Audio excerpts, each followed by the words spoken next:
Bien, bonjour à toutes et à tous et bienvenue dans ce webinaire sur la construction d'un questionnaire avec Kobo Toolbox. Pour rappel, ce webinaire est le troisième d'une série pour découvrir les différentes dimensions de la gestion des données en 8 étapes. Un rapide aperçu sur l'heure et demie que nous avons ensemble. Donc, on fera une rapide introduction au webinaire pour rappeler un peu le contexte dans lequel il s'inscrit. Et puis, on vous fournira des conseils pour démarrer avec la collecte de données sur mobile. Et vous pourrez également vous référer au second webinaire sur le choix d'un outil de collecte de données sur mobile qui est revisionnable sur notre chaîne YouTube. Et puis ensuite, on aura une introduction à la conception d'un formulaire en ligne, suivie d'une démonstration d'une présentation sur la plateforme Kobo Toolbox et d'une démonstration de la conception d'un formulaire en ligne avec le Kobo Builder qui est basé sur Kobo Toolbox, avant de conclure la session. Avant de démarrer le cœur du sujet, je propose de vous donner quelques informations en général. Donc, pour celles et ceux qui ne nous connaissent pas, une rapide présentation de Carte ONG. Donc, on est une ONG de support technique à d'autres organisations, quelle que soit leur taille et quel que soit le contexte de leur intervention, que ce soit d'urgence ou du développement. Notre but, c'est améliorer leur pratique en gestion des données pour qu'elles soient plus efficaces et aider les organisations à utiliser le mieux possible les outils de gestion de données à leur disposition pour qu'elles aient des projets de meilleure qualité. On a également mis en place un centre de ressources pour avoir à disposition des ressources pratiques pour les ONG. Donc, il y a de nombreuses études, boîtes à outils, etc. Et puis, cette série de webinaires, pour rappel, s'inscrit dans un projet qui est financé par l'Agence française de développement, l'AFD, et le ministère de l'Europe et des Affaires étrangères. Voilà, donc c'est dans le cadre d'une série de webinaires, comme je le disais, qui s'étale du mois de mai au mois de janvier. Et donc aujourd'hui, on est au troisième webinaire de cette session qui ont lieu tous les troisièmes mardis du mois. Donc il n'y en aura pas par contre le mois prochain, au mois d'août. Le prochain sera au mois de septembre. Comme je le disais tout à l'heure, les premiers webinaires, donc le 1 et le 2, sont revisionnables sur notre chaîne YouTube, si vous voulez les re-regarder à nouveau. Et puis, pour vous donner une vision d'ensemble de la progression dans le cadre de ces webinaires et des sujets qui seront abordés. Donc, on a débuté par une session introductive sur la découverte de la collecte de données. Et puis, on a démarré une partie de 4 webinaires sur la mise en place de collecte quantitative, donc d'enquête. Et ce troisième webinaire, comme vous l'avez compris, est consacré à la construction d'un webinaire sur l'outil de collecte de données. Il sera vraiment axé pratique et technique, donc il y a un aspect pratico-pratique qui sera abordé pendant ce webinaire.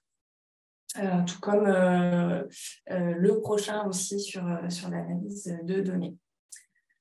Et puis, il y aura une deuxième partie qui abordera à partir du mois de novembre la mise en place de collecte de données géographiques. On voulait faire aussi un petit focus sur le centre de ressources, le portail AIM, qui a été mis en place il y a 3 ans et qui compile plusieurs ressources d'intérêt pour le secteur, pour les publics, que ce soit publié par d'autres organisations, par Carte ONG. Donc, n'hésitez pas, si vous voyez des ressources essentielles pour vous que vous ne voyez pas apparaître, à nous contacter pour nous informer. Et puis, sur cette plateforme, il y a aussi un coin d'apprentissage qui a été mis en place, qui contient 9 boîtes à outils sur les différents sujets qui seront abordés dans la série de webinaires et qui vous permettront aussi d'aller plus loin. Alors aujourd'hui, donc on co-anime la session de webinaire. Donc je vais laisser ma collègue Anaïs se présenter. Merci. Bonjour à tous. Je suis Anaïs Duchâtel. Je travaille à Cart-ONG et je suis chargée de projet en gestion de l'information et en collecte de données sur mobile. Donc, je travaille beaucoup avec des organisations partenaires pour les aider à renforcer leurs outils de gestion de données et les aider à mettre en place des collectes de données sur mobile. Je vais te laisser te présenter aussi, Lise. Ouais, merci. Donc moi, je suis Lise Claire, je travaille dans le même pôle IAM Information Management, donc gestion d'information qu'Anaïs, et je suis responsable de projet. Et puis, je vais laisser Lionel se présenter, puis présenter un petit peu l'IRAM. Je te laisse la parole. Oui, ouais, merci. Lionel Rancinom, chargé de programme à l'IRAM. Donc, je suis en moyen carte ONG, donc du coup, Naïs m'a proposé de participer en tant qu'intervenant, puisque bon, notre structure est un bureau d'études et une association qui travaille dans le développement essentiellement. Nous avons, bon, moi, je suis arrivé il n'y a pas très longtemps et nous avons encouragé à l'IRAM les collègues de participer aux formations du coup de Kobo Toolbox. De tout ce qui est Open Data, les Open Data Kit. Et moi, du coup, j'ai déjà fait ça par le passé dans des expériences autres avant l'IRAM. Et du coup, c'est un peu pour ça que j'interviens pour parler de comment on peut utiliser dans le cadre de notre activité ce type d'outils. Mais on y reviendra plus tard. Okay. Merci beaucoup. Merci Lionel. Et du coup, donc, pour rappel, pour terminer sur l'introduction, donc ce webinaire, il est vraiment pour vous si, après avoir choisi un outil de collecte de données sur mobile, vous souhaitez connaître les bases pour créer un questionnaire. Et aujourd'hui, donc, on va baser cette session sur l'utilisation de Kobo Toolbox, qui sera vraiment notre fil rouge sur tout le long de cette session. Et qui sera plus simple aussi pour la démonstration. Donc, Kobo Toolbox, pour rappel, est basé sur l'environnement ODK. Voilà, on utilisera Kobo Builder, qui est la plateforme de construction sur Kobo. Et puis un dernier rappel général, puisqu'on n'a qu'une seule heure et demie ensemble, donc on ne peut pas aborder malheureusement tous les sujets. Donc, on ne traitera pas de la qualité des questionnaires. Ça, ce sera traité lors du prochain webinaire, donc, qui aura lieu au mois de septembre. On ne verra pas non plus la construction d'un questionnaire sur XLS Form, mais vraiment sur Kobo. Et donc, si ça vous intéresse, vous pouvez vous référer à la boîte à outils collecte de données sur mobile. Et enfin, on ne traitera pas non plus de la collecte de données qualitative et on vous renvoie à la boîte à outils analyse de données qualitatives. Ce sera tout pour l'introduction. Je te laisse la parole à Anaïs. Merci. Et je ne sais pas si vous avez remarqué, vous avez des liens dans le chat pour accéder aux différentes boîtes à outils, aux différentes ressources qu'on mentionne. À la fin du précédent webinaire, il y a eu une question sur comment faire le lien entre Kobo et Power BI, savoir si des ressources existent sur le sujet. Donc, on en a listé quelques-unes ici. C'est de la documentation qui est en anglais uniquement. Vous allez trouver un premier lien sur le site support de Kobo Toolbox, comment connecter Kobo à Power BI. Une autre en lien, donc, qui va être comment retrouver l'API. C'est l'adresse qui va vous permettre de faire un lien dynamique entre Kobo et Power BI. Et puis, vous avez une question qui est plus une communauté avec des questions et des réponses en lien avec Kobo Toolbox, où vous avez toute une page dédiée à des questions d'utilisateurs, des réponses côté Kobo Toolbox sur comment connecter Power BI à Kobo. Donc, si la documentation de base ne suffit pas, vous pouvez aussi vous référer à celle-ci. Et nous allons revenir à notre sujet du jour, donc la collecte de données mobiles avec Kobo. On voulait recommencer avec quelques conseils pour démarrer avec la collecte de données sur mobile. des conseils très généraux sur lesquels on ne reviendra pas forcément plus en détail après, mais pour recontextualiser un petit peu. Donc, pour démarrer avec la MDC, on voulait revenir sur le fait que c'est une enquête et que donc l'outil de collecte de données mobiles va être utile pour administrer l'enquête, mais que cela ne vous empêchera pas d'avoir à travailler sur la méthode d'échantillonnage qui sera appliquée, et puis de prendre en compte tous les besoins logistiques, donc les moyens financiers, que ce soit pour l'achat du matériel, pour les ressources humaines, les analystes, les enquêteurs, tout ce qui est de l'ordre de la coordination de l'enquête, et puis le matériel, les smartphones ou tablettes, et que ceci soit chargé. Et puis aujourd'hui, on va vous montrer comment concevoir le questionnaire, mais n'oubliez pas de le tester, même si c'est un outil de collecte mobile. Il y a d'autant plus de tests à faire pour être sûr qu'il marche bien une fois qu'on le met en place sur le terrain. Rapidement, voilà les étapes pour une collecte de données mobiles réussie. On va commencer par préparer les outils, donc préparer son matériel, ses logiciels, concevoir son enquête, former ses équipes. Aujourd'hui, on sera surtout sur cette partie-là, sur l'étape de préparation des outils. Vous verrez ensuite le test du formulaire qui intervient au moment de la préparation et puis aussi au moment de phase pilote de collecte de données.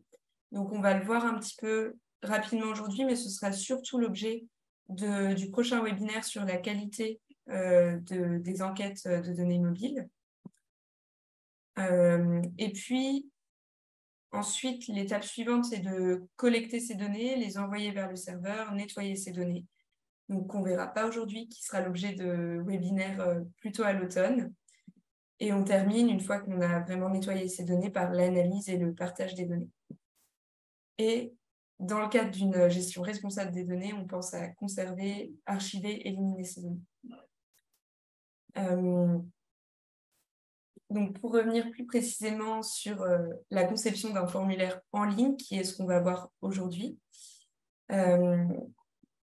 Donc, on va vous envoyer une question sur Zoom. Une question est lancée. La question que vous devez voir apparaître est: avez-vous déjà créé un formulaire sur un outil de collecte de données sur mobile? On a donné plusieurs exemples: Kobo, Deka, Oona, Servicitio. Si c'est sur d'autres outils mobiles de collecte de données sur mobile qu'on n'a pas listés, vous pouvez aussi les prendre en compte. Et donc, n'hésitez pas à me dire si vous ne voyez pas le sondage, ce qu'il est lancé. Donc, normalement, vous pouvez le voir et y répondre.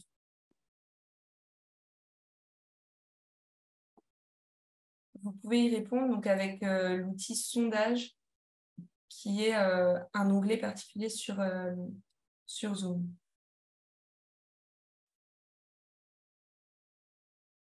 Alors, je vois que plusieurs personnes ont déjà utilisé Kobo Collect.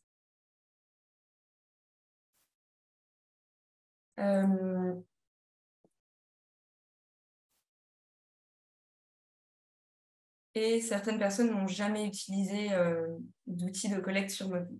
Donc, si vous n'en avez jamais utilisé, pas d'inquiétude, on va aller pas à pas aujourd'hui voir comment utiliser Kobo Toolbox. Donc ici, on vous a fait un petit comparatif pour ce qui était plutôt l'objet du webinaire précédent sur comment choisir son outil. Là, on imagine qu'on souhaite choisir Kobo Toolbox et vous allez avoir différentes manières de créer votre formulaire. Vous pouvez soit utiliser un XLS Form, donc ça va être à l'aide d'un fichier Excel et ça va demander un peu de codage, c'est un peu moins facile à utiliser. Il faut connaître un petit peu la manière dont ça s'utilise. L'avantage, c'est que vous n'aurez pas besoin de connexion Internet et que vous pourrez utiliser des fonctionnalités assez avancées. Et c'est compatible avec Kobo, Oona, Servicitio. Aujourd'hui, on va plutôt utiliser une interface de création de formulaires en ligne qui est Kobo Toolbox avec le builder intégré dans Kobo Toolbox. Vous allez voir que c'est assez facile d'utilisation. On a besoin d'une connexion Internet pour publier, sauvegarder le questionnaire. mais on peut, pendant un certain temps, travailler hors ligne. Il faudra bien sûr pas fermer son navigateur et ensuite retrouver une connexion Internet pour sauvegarder sur le serveur. Donc, ce n'est pas aussi flexible que le XLS Form sur lequel on peut travailler totalement hors ligne, mais si on a des interruptions de connexion, ça fonctionne tout de même avec l'interface en ligne. On n'a cependant pas de fonction de caractéristiques vraiment avancées. Donc là, il faudra plutôt utiliser le XLS Form si on veut des caractéristiques avancées. Ce choix donc, entre le XLS Form ou l'interface de création en ligne qu'on va voir aujourd'hui va surtout dépendre des compétences de votre équipe et de la complexité du formulaire également. Donc, l'interface en ligne qu'on va utiliser aujourd'hui ressemble à ça. On va vous montrer un petit peu plus dans le détail à quoi ça ressemble. C'est compatible avec d'autres outils standards du Mondodeca et c'est accessible aux débutants. Le XLS Form, lui, se présente sous forme d'un fichier Excel et demande un peu plus de compétences pour pouvoir le remplir, le créer. Et on vous partagera un outil qu'on a créé à CartoNG, qui est la XLS Cheat Sheet, qui vous donne des conseils et la syntaxe pour certains exemples de fonctions sur XLS Form, qu'on ne verra pas dans le détail aujourd'hui. Et je vais laisser la main à Lise pour la question suivante. Je peux vous lire rapidement les résultats si vous voulez. Donc, il y a entre 90 et 95% de gens qui parlent des dates, des textes libres et des questions à choix uniques et multiples. On a aussi des points GPS et beaucoup moins retranscription textuelle d'un audio ou signature ou dossier patient également. Merci beaucoup, Maeve. Et désolée pour le petit souci technique. Oui, alors effectivement, il y a quand même une grande majorité de bonnes réponses, alors, sauf sur la signature, puisque la signature, on peut l'utiliser on peut la recueillir via l'outil Pogo Toolbox. Mais effectivement, ce n'est pas le cas pour un dossier patient-patiente, puisqu'on ne peut pas avoir de suivi de cas via l'outil, ni de retranscription textuelle d'un audio. Par contre, on peut bien recueillir un audio. On peut recueillir donc une date, un texte libre, une question, qu'elle soit à choix multiple ou à choix unique, des images, des coordonnées GPS, donc une signature comme on l'a dit tout à l'heure, mais aussi un itinéraire, des photos, etc. Donc on verra qu'il y a plein de variables que l'on peut recueillir. Dernier rappel aussi sur les questions dans la prise en main de Kobo.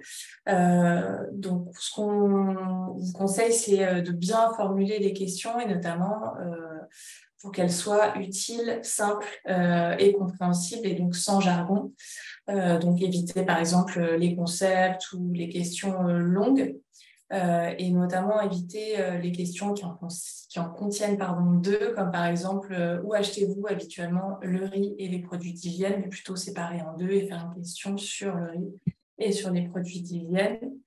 Ou encore éviter les questions doublement négatives, comme par exemple est-il impossible pour vous de ne pas consulter un médecin en cas de fièvre, et plutôt le formuler de manière positive, est-il possible pour vous de consulter un médecin en cas de fièvre? Si possible aussi, les questions ne doivent pas influencer la personne sondée. Donc, si la question permet de classer ou évaluer une personne, il faut l'éviter. Donc, par exemple, dans le cadre d'une évaluation d'un programme cash transfert, si on demande à une personne qui est chef de ménage la répartition entre les différentes dépenses, de catégories diverses, par exemple alimentation, santé, éducation, alcool, tabac. Évidemment, cette dernière catégorie, elle sera minimisée parce qu'il peut y avoir un biais de désirabilité sociale et qui peut créer une réaction un peu de prestige. Éviter également de faire en sorte que les questions heurtent les sensibilités, donc bien choisir sa collecte de données en termes de de confidentialité, mais aussi de formulations qui peuvent être plus ou moins frontales. Par exemple, sur des sujets qui sont intimes et parfois tabous, comme par exemple les menstruations, la contraception, auprès de femmes. Évidemment, ça peut être intéressant de choisir et très utile plutôt une enquêtrice qu'un enquêteur. Également, penser à intégrer dans les questions à choix des alternatives comme inconnues, autres, non applicables, etc., pour éviter que la personne qui est enquêtée se sente obligée de répondre alors qu'elle n'a pas forcément de réponse ou de données exactes là-dessus. Et donc, ça peut pousser à récupérer des données plus erronées. Assurez-vous aussi qu'il n'y ait pas de répétition, donc vos questions ne sont pas doublées. Et puis, soyez vigilants aussi à la traduction, utilisez une traduction de bonne qualité qui utilise des mots communs, un langage assez commun. Je vais laisser maintenant la parole à Lionel pour son témoignage. Tu es toujours parmi nous, bien sûr. Merci. Merci. Donc oui, moi j'ai juste faire une petite illustration. Donc moi, au niveau personnel, j'ai utilisé donc la collecte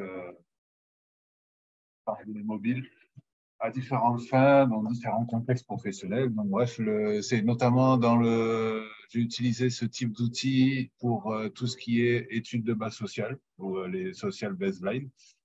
Souvent dans le cadre d'études d'impact environnemental et social, de projets, de gros projets d'infrastructures miniers ou création de parcs, routes. Voilà. J'ai pu utiliser aussi ces Kobo pour faire des inventaires de biens dans le cadre de plans d'action de réinstallation, toujours dans les suites des EIES en fait, et de déplacement de population. On a pu l'utiliser aussi pour faire des études cartographiques, des limitations des espaces, avec un travail préalable d'identification cartographique avec des images satellites. Et puis après, Kobo en tout cas, les collectes de données nous permettaient d'aller sur le terrain et plutôt d'aller poser des questions sur les différents usages de ces différentes ressources. Et puis, dans le cadre avec l'IRAM, on a utilisé ce dispositif, pour créer un dispositif de suivi-évaluation dans le cadre de projets de développement, on y reviendra. Et puis des petites activités de recherche-action sectorielle dans des campagnes d'enquête. Voilà. Et puis là, je vais peut-être plus détailler, c'est un peu un lien avec ce que disent les diapos précédentes sur le processus de création des formulaires et ses différentes étapes. Donc, dans le cadre d'enquêtes pour des sociodémographiques, dans le cadre d'EBS, il y avait un besoin de bien définir les périmètres d'intervention et le contexte de la collecte de données, c'est-à-dire savoir quelles sont les infos que l'on recherche, les données que l'on veut traiter. Donc ça, c'est un travail important qui va permettre de gagner du temps après et notamment pour préparer les formulaires. Donc tout à l'heure, je crois Lise ou je ne sais plus si c'était Lise ou Anaïs, mais disait qu'il y avait un besoin de une nécessité d'être précis dans la formulation des questions et en fait la préparation des enquêtes et des formulaires est un temps important dans lequel il faut aller au plus simple. Et on y passe aussi dans ces élaborations de formulaires et on fait tout le temps des tests en fait. Donc plus on teste le formulaire, mieux on se rend compte des coquilles en fait et mieux on aura un produit fini au moment de l'utilisation. Alors à titre d'exemple, moi j'ai déjà travaillé sur des gros formulaires sociaux démographiques, donc dans le BS, dans lesquels on collecte des données sur les conditions de vie des ménages. Donc plusieurs types de données, notamment en lien avec l'accès aux services de base et après sur les sources de revenus et pour chaque personne qui compose le ménage, avec les niveaux d'éducation, de langue. Donc, bref, c'est quand même des bases de données au final qui sont lourdes. Du coup, l'intérêt de bien tester les enquêtes et donc voilà, à titre personnel, moi, ça m'arrivait de faire des enquêtes où on avait un échantillon de 600 ménages, 700 ménages, avec une trentaine d'enquêteurs, des formulaires relativement longs, et qui, même si on les avait testés, quand on démarre sur le terrain, il y a toujours des coquilles parce que parfois, il y avait des boucles de questions qui ne s'activaient pas ou qui se sautaient. Bon, c'est dans la montage du formulaire où il y avait des petites coquilles, quoi. Mais donc, cette étape de tester les formulaires avant de les déployer est une étape très importante. Pareil avec le recrutement et la formation d'enquêteurs qui, moi, pour mon cas, c'est souvent des personnes des personnes localement qui ont l'habitude d'avoir un smartphone. Bon, les formations, c'était en 2 ou 3 jours. Et du coup, ces phases de formation sont importantes parce qu'elles permettent déjà de transmettre le formulaire aux enquêteurs et de faire des tests pendant toute la durée de la formation et c'est en même temps de la formation et affinage du formulaire. Ce temps passé au début est important, même si parfois il peut être un peu lourd, mais c'est du temps gagné pour la suite des traitements. Donc, j'ai utilisé les 2 méthodes. Donc, à titre d'exemple, avant de passer il y a quelques années sur des outils de collecte mobile, on utilisait comme on faisait avant, des formulaires papier. Donc, on avait peut-être 20 pages de formulaires avec des renvois de questions. Donc, si la réponse est oui, allez directement à la question X. Si c'est non, passer à la question autre. Donc, c'est hyper complexe après à traiter parce qu'il faut des agents de saisie qui vont rentrer sur Excel et du coup multiplier les facteurs d'erreur. Donc, bref, Kobo nous a permis de gagner énormément de temps ça et notamment dans le traitement. Peut-être qu'après, il y aura des questions, je pourrais détailler davantage, mais je ne vais pas m'étaler davantage. Est-ce que tu peux juste rapidement nous donner des exemples de types de données que vous avez collectées dans les grandes parties de cette enquête? Donc, dans ce type d'enquête, c'est essentiellement des informations sur le ménage, donc les compositions de ménage, l'âge. Bon, c'était en Afrique de l'Ouest, en Guinée, beaucoup en Guinée. Donc, voilà, des questions sur chaque membre du ménage, ses activités, son niveau d'éducation. Donc, ça crée une boucle. Bon, je ne sais pas si vous avez déjà parlé des boucles.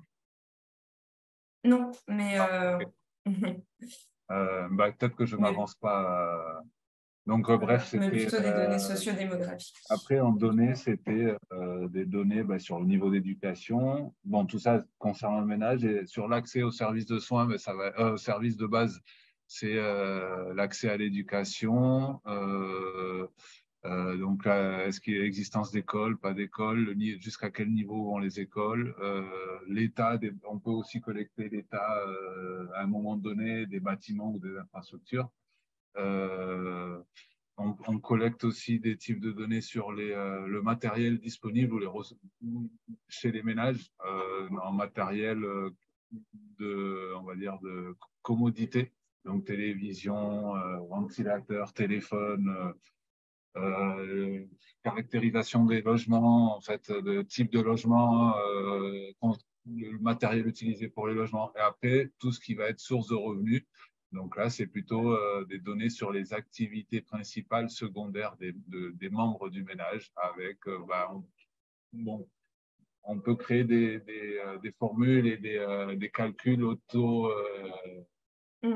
Ce qu'on verra plutôt au prochain webinaire qui est un peu plus avancé sur la qualité. D'accord. Mais voilà, dans tout ce type de données, qu'est-ce que font les ménages des déchets, par exemple, comment ils gèrent leurs déchets, qu'ils soient agricoles ou domestiques. Donc voilà, effectivement, il faut à chaque fois, le gros travail, c'est de bien séparer les questions. Effectivement, il ne faut pas qu'il y ait des informations en une question. On a parfois, dans le cadre de la préparation, on imagine des questions, des réponses, en tout cas des choix multiples, mais que, par exemple, moi qui ne suis pas guinéen, qui n'habite pas en Brousse, je n'ai pas tous les éléments. Donc, il y a l'intérêt d'aller sur le terrain ou dans la première phase de formation et d'ajuster les possibilités de choix multiples en fonction de la réalité.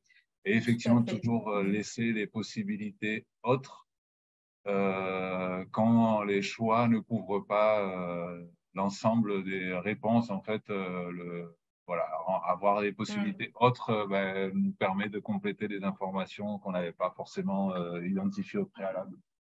Un autre élément important, juste dans nos expériences, c'est l'entrée texte. En fait, elle existe, elle est bien pour avoir une info précise, mais j'ai déjà pu faire des enquêtes où on avait des entrées texte pour des observations ou des commentaires des enquêtés. Et parfois, en fait,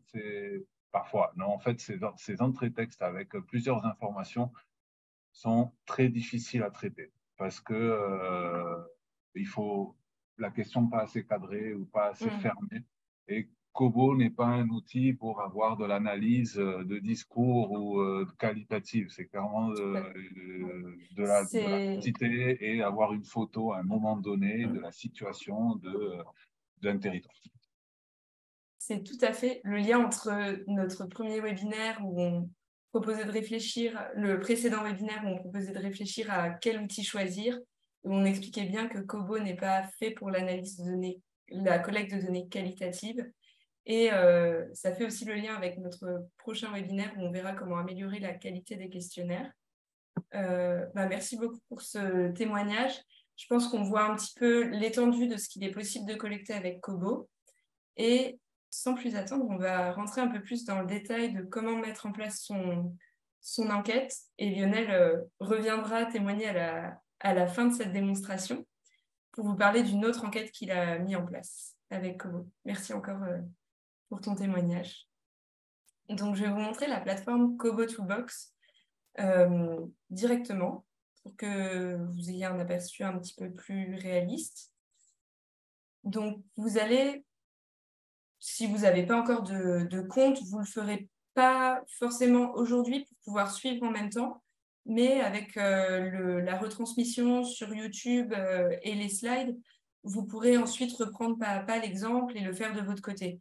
Mais on vous conseille vraiment aujourd'hui de plutôt suivre ce qu'on va vous montrer pour pouvoir ensuite poser vos questions, rebondir. Et donc, quand vous serez amené à créer un compte, si vous n'en avez pas encore, vous avez deux possibilités. Donc, vous avez un serveur qui s'appelle kobohumanitarianresponse.info, qui est un serveur actuellement pris en charge, géré par OCHA, et qui est destiné aux acteurs humanitaires. Je reviendrai un petit peu dessus juste après. Si vous êtes plutôt une ONG de développement, vous allez utiliser le compte kobotoolbox.org, qui est aussi gratuit, qui est cependant un petit peu plus limité en termes de collecte. Vous pouvez collecter jusqu'à 10 000 soumissions, donc 10 000 entrées de questionnaires par mois, et vous êtes limité à 5 gigas de stockage sur ce serveur-là.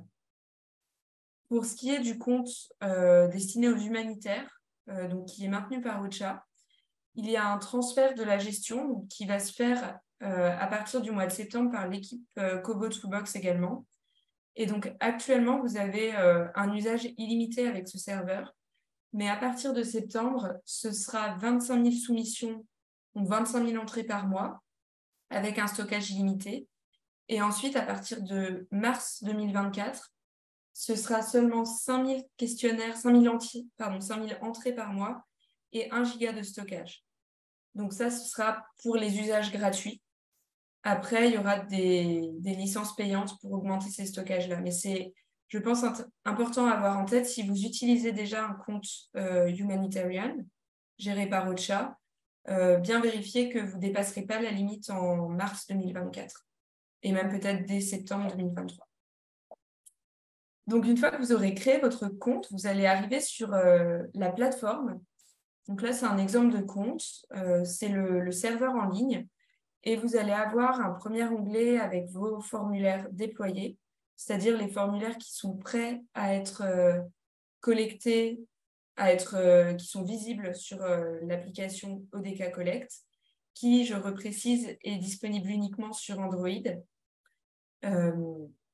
Vous aurez ensuite une partie avec des brouillons, qui sont des questionnaires, par exemple, que vous êtes en train de développer, que vous ne voulez pas encore rendre visible par les enquêteurs, pour les enquêteurs. Et puis, vous avez la partie des questionnaires archivés, des formulaires archivés, qui sont des formulaires qui ne sont plus visibles sur l'application EDK Collect, mais que vous pouvez, pour une raison ou une autre, souhaiter garder sur le serveur.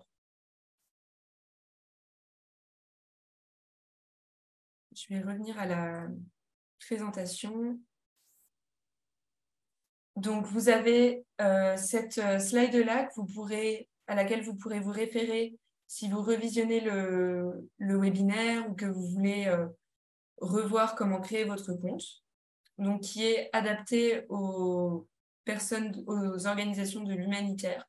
Bien utiliser l'autre serveur si vous êtes une organisation de développement. Et on va voir comment concevoir un formulaire avec le Builder.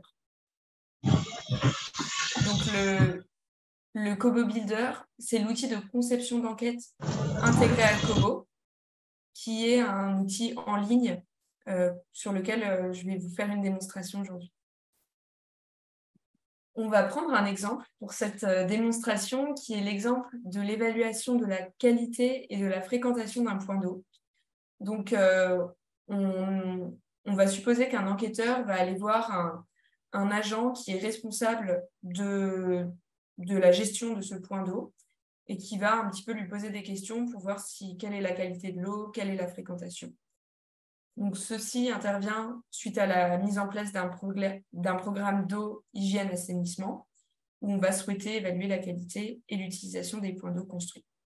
Vous verrez que c'est un exemple, c'est très succinct, c'est plutôt pour vous montrer les différentes fonctionnalités de Kobo Toolbox et du Builder en ligne. Donc, pareil, cette slide vous permettra, si vous reprenez le webinaire, de voir pas à pas comment le créer, mais je vais vous montrer ça en ligne. Donc, sur le serveur, vous allez cliquer sur Nouveau. Si votre serveur est en anglais, ce sera New Project et vous aurez ici Build from Scratch, ou construire à partir de zéro. Vous allez donner un nom à votre projet, une description, le secteur qui est requis et puis le pays dans lequel sera déployée l'enquête.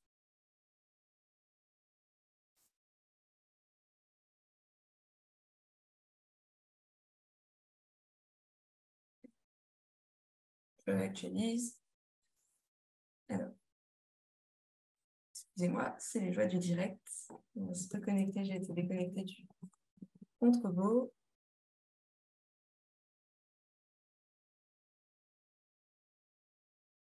Donc, nous revoilà. Vous voyez du coup comment on accède au serveur.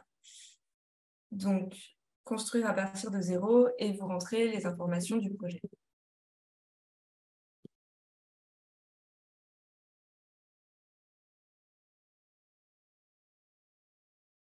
En cliquant sur « Construire à partir de zéro », vous allez arriver sur cette interface-là, qui est le Kobo Builder. Et donc, pour créer une question, je vais vous montrer vraiment les différents types de questions. Vous allez ici cliquer sur le plus. Vous allez écrire votre question. Je vous montrerai ensuite un exemple réel, mais plutôt ici pour vous montrer simplement les différents types. Une fois que vous avez le nom de la question, vous allez avoir différentes possibilités de types de questions. Donc, par exemple, du texte, un select 1, sélectionner plusieurs. Et pour ça, je reviens sur la présentation pour vous montrer un petit peu les différents types de questions qu'on a. Je vais vous parler aujourd'hui des principaux et vous pourrez ensuite explorer un peu plus les autres types de questions. Les principaux, les plus fréquemment utilisés, ça va être le Select One, donc sélectionner un, comme vous l'interfacez en français, qui va vous permettre d'avoir une question avec plusieurs réponses possibles, mais vous pourrez en sélectionner une seule parmi cette liste de choix. Le Select Many, vous allez avoir une question avec plusieurs réponses possibles et vous allez pouvoir en sélectionner plusieurs parmi cette liste. les types de questions, donc les autres les plus fréquemment utilisés, vous avez le texte qui va être une question ouverte, dont Lionel vous parlait, vous disait que c'était très dur à analyser ensuite. Donc attention à ne pas utiliser Kobo comme un outil de collecte de données qualitatives. Ça va être, la question texte, ça va être pour quelque chose de très ciblé, ou alors si par exemple vous avez une question à choix unique ou choix multiple et que vous voulez laisser la possibilité de sélectionner autre, vous pouvez ensuite insérer une question texte pour demander à la personne de préciser cette autre réponse. Vous avez les nombres qui sont des nombres entiers et les nombres décimaux qui vont permettre à l'enquêteur de rentrer un nombre décimal, donc avec une virgule. Vous avez également la question date qui permet de renseigner une date, comme son nom l'indique. Donc, vous aurez un calendrier qui va apparaître sur lequel vous pouvez directement naviguer et sélectionner une date. Vous avez l'heure, avec pareil une horloge que vous pourrez faire défiler pour choisir l'heure. Et puis, le type point ou GPS vous permet de prendre une coordonnée GPS en activant directement la localisation sur le téléphone ou sur la tablette et en enregistrant cette localisation. À savoir que dans les bâtiments, c'est assez difficile d'avoir une localisation précise, donc c'est plutôt à privilégier pour des enquêtes en extérieur. Est-ce que jusqu'ici, vous avez des questions sur la présentation, sur l'outil de conception en ligne, sur peut-être d'autres choses auxquelles on vous a répondu dans le chat, mais pour lesquelles vous voudriez avoir des précisions? N'hésitez pas à prendre la parole ou à écrire dans le chat si vous préférez. On va prendre quelques minutes maintenant si vous avez déjà des questions, avant qu'on rentre plus dans le détail du builder.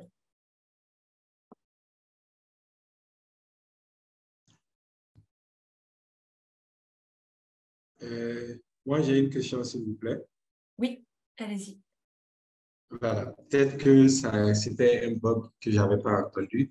Dans votre présentation, vous disiez un moment, si vous ne travaillez pas dans l'humanitaire, qu'il serait préférable voilà, d'utiliser telle application ou tel outil. En fait, cette partie m'a échappé parce que voilà. Très bien. Je vais vous remontrer donc quand il s'agit de cette différence-là. Ici, donc les pages d'accueil sont très similaires, mais ici, je suis connectée sur l'adresse kf.kobotoolbox.org.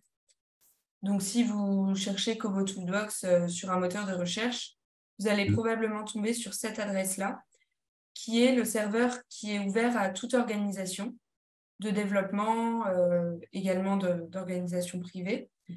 Et si vous êtes une organisation de l'humanitaire, vous voyez ici que vous pouvez aller sur OCHA Kobo Toolbox, qui va vous rediriger vers cette adresse-là, qui est kobo.humanitarianresponse.info.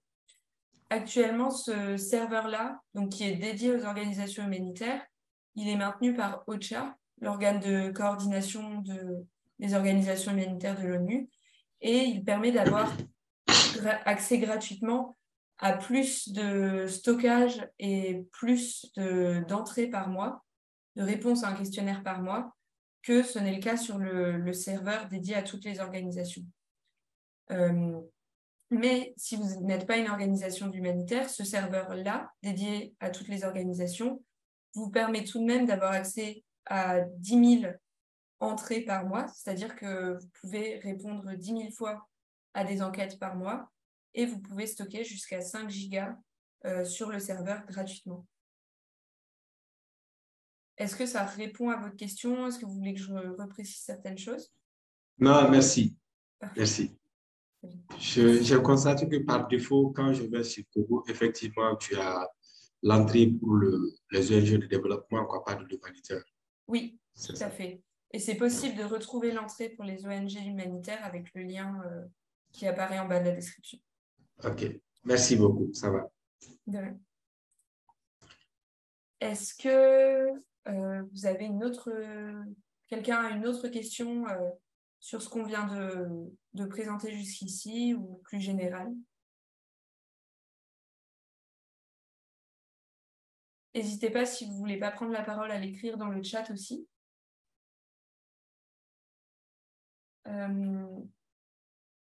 Et donc, on aura une autre section pour les questions.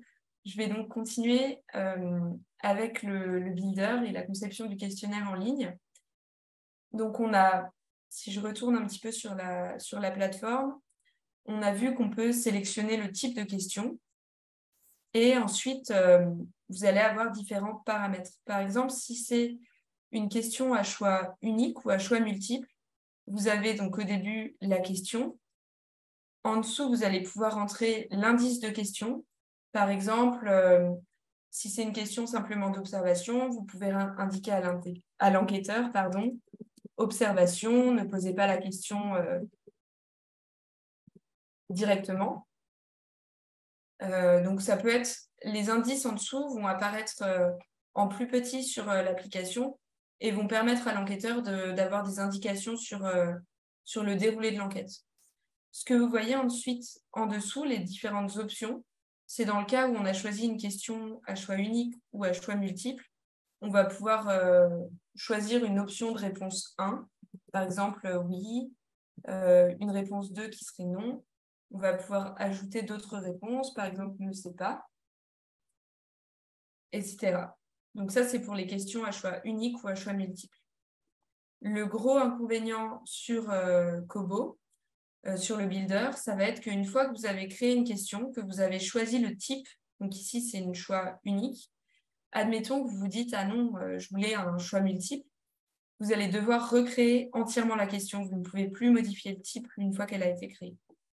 Ce que vous pourriez par contre faire sur un XLS Form. Vous auriez simplement à modifier une entrée pour changer le type de question. Si je reviens un peu à la présentation, et donc vous allez retrouver les mêmes choses sur le builder, vous avez en haut à droite, donc de chaque question, une petite roue qui va correspondre aux paramètres de la question. On va voir un petit peu plus tard ce qu'on peut faire dedans. La corbeille va vous permettre d'effacer la question. Ici, vous avez l'icône de copie qui va vous permettre de la dupliquer. Vous pourrez ensuite remodifier la question dupliquée. Mais par exemple, si vous avez une question à choix unique avec des options de réponse oui, non, ne sais pas, que vous voulez, au lieu d'avoir à réécrire toutes ces réponses, vous pouvez directement copier la question et puis vous aurez simplement à changer l'intitulé, mais vous aurez directement les choix de réponse qui apparaissent. La petite flèche ici apparaît sur les questions à choix unique et à choix multiple pour pouvoir ouvrir ou fermer la liste des options de réponse. Et la liste des options, donc, qui apparaît une fois que vous voyez la flèche est ouverte, ça va être le libellé, donc ça va être ce que l'enquêteur voit. Par exemple, oui, non, ne sais pas. Et à droite, vous voyez un code qui va apparaître dans la base des données. Et vous reviendrez peut-être un peu plus là-dessus dans le prochain webinaire qui vous donnera des clés pour choisir ces codes-là de manière logique et ce qui vous aidera ensuite dans l'analyse de données. Aujourd'hui, je vais simplement vous montrer, je vous explique simplement que ces valeurs-là correspondent à ce qui apparaîtra dans la base de données, mais on ne va pas revenir plus dessus. Dans l'outil, le builder, vous allez pouvoir rendre une question obligatoire ou non. C'est-à-dire que si la question n'est pas remplie, l'enquêteur ne pourra pas passer à la suivante ou ne pourra pas valider le questionnaire, il devra entrer une réponse. On peut souhaiter ne pas rendre une question obligatoire, plutôt donc la laisser facultative, pour plusieurs raisons. Par exemple, pour des raisons techniques, si il y a des situations dans lesquelles les données ne peuvent pas être saisies. Par exemple, si vous avez une question avec des coordonnées GPS, on vous recommande de la laisser facultative pour éviter que vous ayez par exemple un téléphone sur lequel il y a un problème avec la localisation ou vous êtes dans un bâtiment dans lequel vous n'arrivez pas à trouver la localisation. Le fait de le laisser facultatif vous permettra d'éviter d'être bloqué par cette question-là.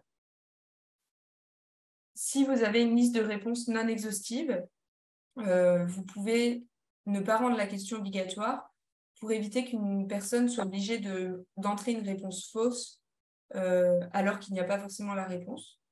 Donc, pour ça, on va voir quelques astuces pour éviter ce cas-là. Et puis, les personnes qui rencontrent des problèmes avec des questions obligatoires peuvent fournir de fausses réponses pour contourner l'erreur. Donc, vraiment, essayer autant que possible d'éviter de rendre obligatoire quand vous savez qu'il peut y avoir des erreurs si on est obligé de donner une réponse. Donc, je vais vous montrer en direct pour un petit peu revenir plus précisément sur ce cas-là. Si par exemple, cette première question, on souhaite la rendre obligatoire, il va falloir cliquer sur les paramètres qui vont s'ouvrir et vous avez ensuite, dans les options, une partie réponse obligatoire qui va être oui, est-ce que cette réponse est obligatoire? Non, elle n'est pas obligatoire. Ou alors logique personnalisée qu'on recommande peu, qui serait dans certains cas uniquement la réponse obligatoire. Dans le cas où on met cette réponse obligatoire, vous voyez qu'ici, on a une toute petite étoile avant première question qui est apparue, ce qui signifie que la réponse est obligatoire. Si je clique sur non, elle n'apparaît plus et donc la réponse n'est pas obligatoire. Ça peut vous permettre à première vue, sans aller dans les paramètres de chaque question, de vérifier si elle est obligatoire ou non. Je reviens donc sur la présentation. Vous avez donc toujours dans ces paramètres, une fois que vous avez cliqué sur la roue, le hint, donc qui est l'indice qui va vous permettre de donner des indications à l'enquêteur. C'est ce qu'on avait vu qui apparaît juste en dessous de la question. Donc, soit vous pouvez le renseigner dans les options, soit directement en dessous de la question, comme on a vu tout à l'heure. Et puis, vous avez des paramètres un peu plus avancés concernant l'apparence des questions. On ne va pas revenir dans le détail dessus aujourd'hui, mais vous pourrez trouver des formulations dans la XLS cheat sheet qu'on vous partagera ou qu'on vous a partagé dans le chat. Mais aujourd'hui, on va rester plutôt sur les paramètres basiques et donc pas sur l'apparence. Donc, en résumé, tous ces paramètres-là, vous les retrouvez en cliquant sur la roue et vous avez les conseils ici.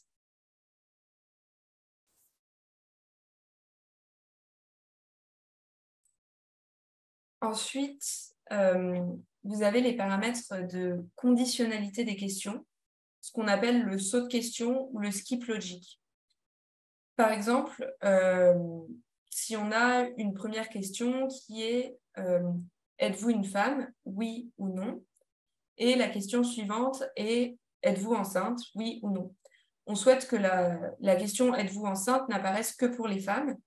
Donc, c'est cette fonctionnalité, le saut de question, le skip logic en anglais, qui va vous permettre de paramétrer ça.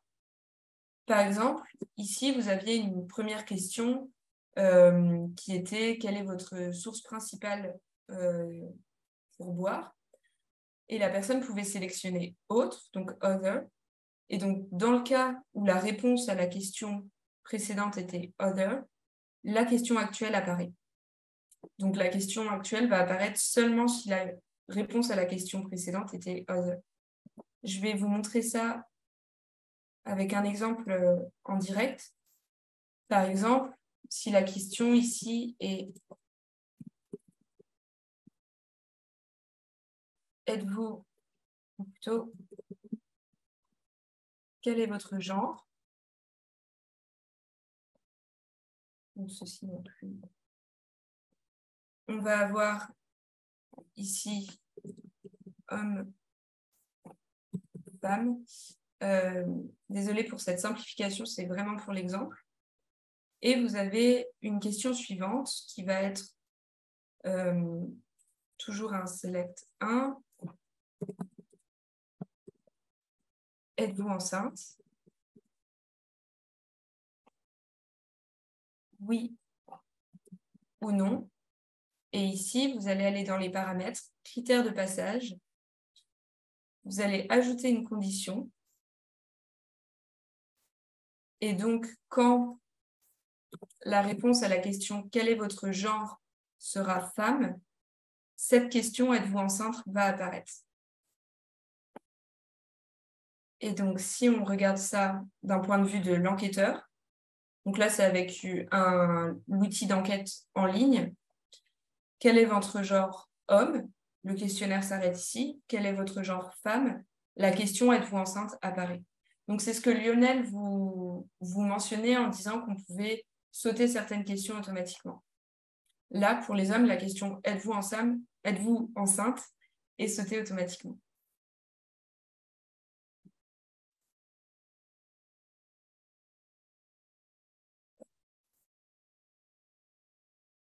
Et donc, on voulait vous montrer rapidement une boîte à outils donc, qui apparaît sur le coin d'apprentissage de l'IM Portal, dont Lise vous a parlé au début, qui est la boîte à outils collecte de données sur mobile. Et vous allez retrouver dans la partie, donc ici vous avez le coin d'apprentissage, la boîte à outils collecte de données sur mobile, et dans la partie, excusez-moi, 5.6.3, donc vous pouvez naviguer ici. Vous avez une partie sur les sauts de questions, donc qui est exactement ce dont on parle actuellement. Et donc, plus généralement, dans cette boîte à outils, vous allez trouver des concepts pour commencer avec la collecte de données sur mobile, et puis des exemples plus concrets. Par exemple, vous avez ici une partie sur Kobo Toolbox, comment faire pour créer des sauts de questions, donc ce que je viens de vous montrer. Et vous allez dans cette boîte à outils avoir différentes parties avec des exemples, des tutoriels un petit peu pas à pas sur comment faire les choses avec Kobo Toolbox. Et donc, si je reviens un petit peu sur d'autres paramètres qu'on souhaite vous présenter aujourd'hui, vous avez ensuite le critère de validation d'une question. Ça va être ce qu'on pourrait appeler une contrainte également.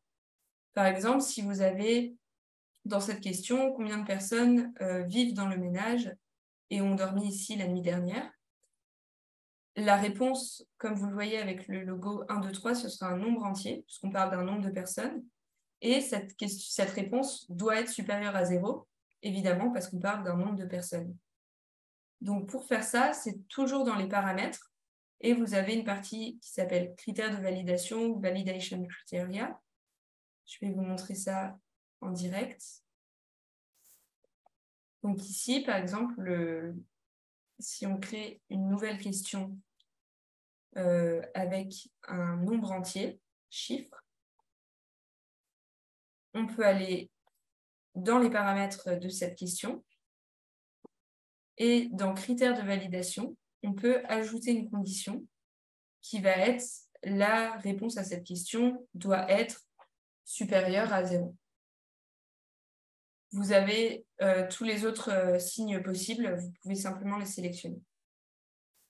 Et vous remarquerez que la plateforme Kobo est majoritairement en français, mais il y a parfois quelques éléments qui restent en anglais. Donc ici, c'est en anglais, mais vous pourrez, si vous ne parlez pas anglais, vous pourrez largement vous en sortir avec le français.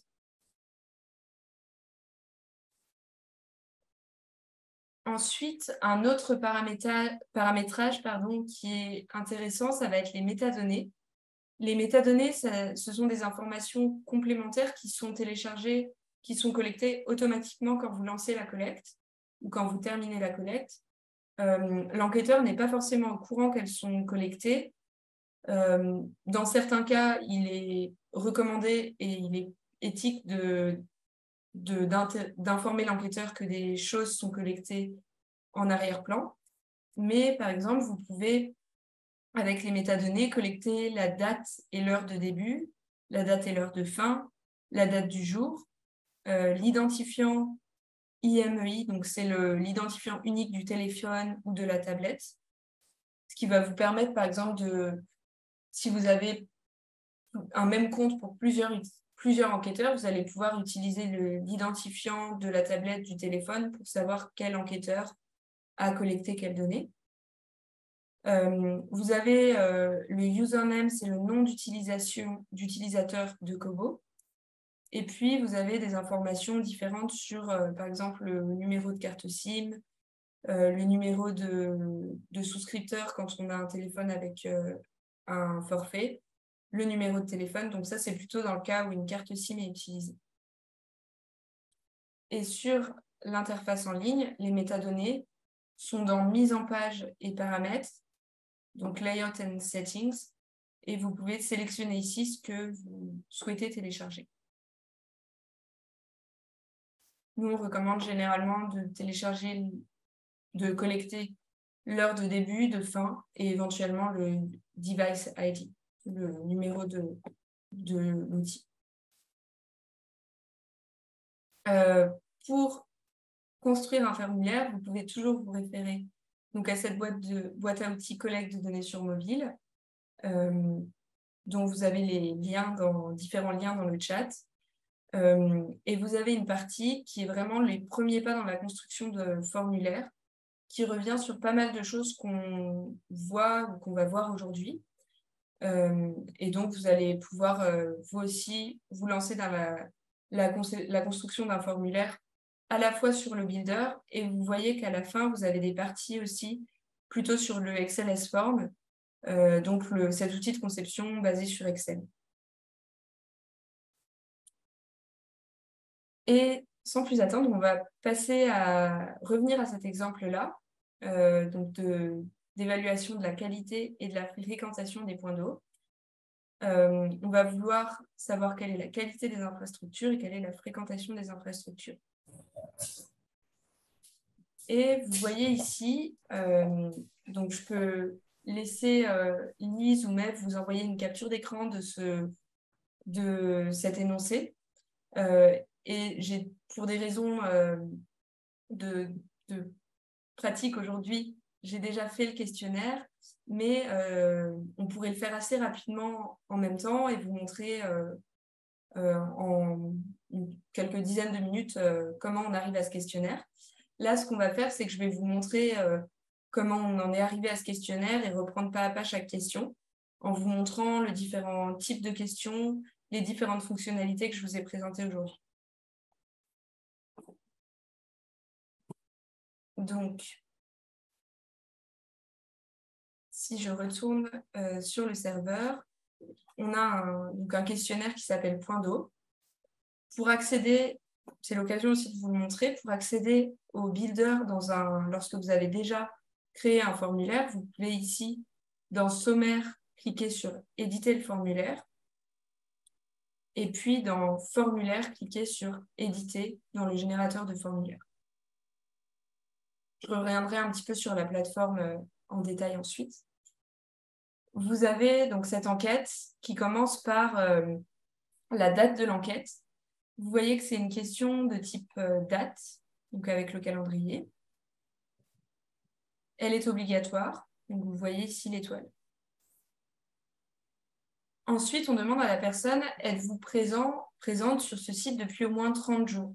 Là, c'est vraiment pour des raisons pratiques, parce qu'on va avoir des questions ensuite qui remontent aux 30 jours précédents. Donc, si la personne qu'on interroge est là depuis moins de 30 jours, on ne va pas pouvoir lui poser le reste des questions. Donc, je reviendrai un petit peu. Gardez bien en tête qu'on veut simplement des personnes qui sont là depuis au moins 30 jours. Donc, elles vont pouvoir sélectionner une réponse. L'enquêteur va pouvoir sélectionner une réponse. Oui, non ou ne sait pas. La question, comme vous le voyez avec l'étoile, est obligatoire. Et on n'a pour le moment pas d'autres paramètres. Ensuite, point important, on veut que toutes les questions suivantes n'apparaissent que si la personne a répondu « oui, je suis ici depuis au moins 30 jours ». Donc ça, vous voyez ici qu'on a comme une sorte de cadre autour des deux premières questions. C'est ce qu'on appelle un groupe. Et je vais vous montrer ici comment en faire un. Vous allez cliquer sur une question et éventuellement une autre en maintenant CTRL appuyé pour sélectionner deux éléments. Et vous avez ici créé un groupe avec les questions sélectionnées.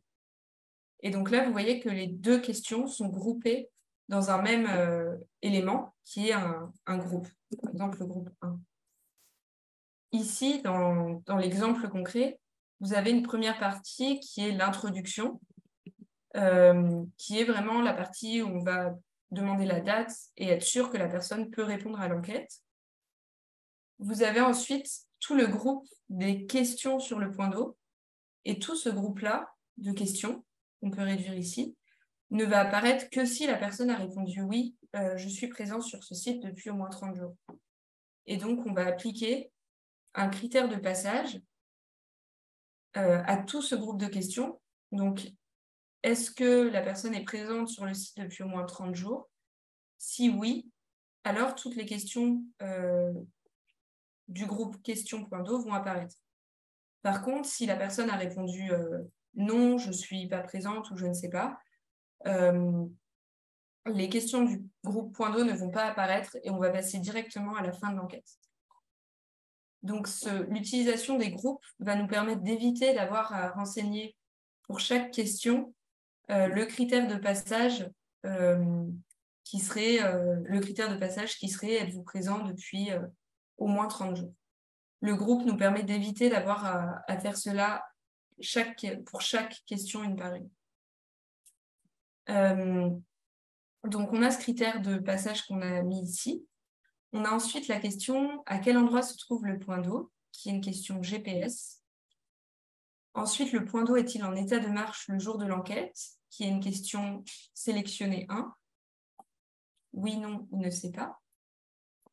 Le jour de l'enquête, l'eau est-elle contaminée? Toujours une question « Oui, non, il ne sait pas ».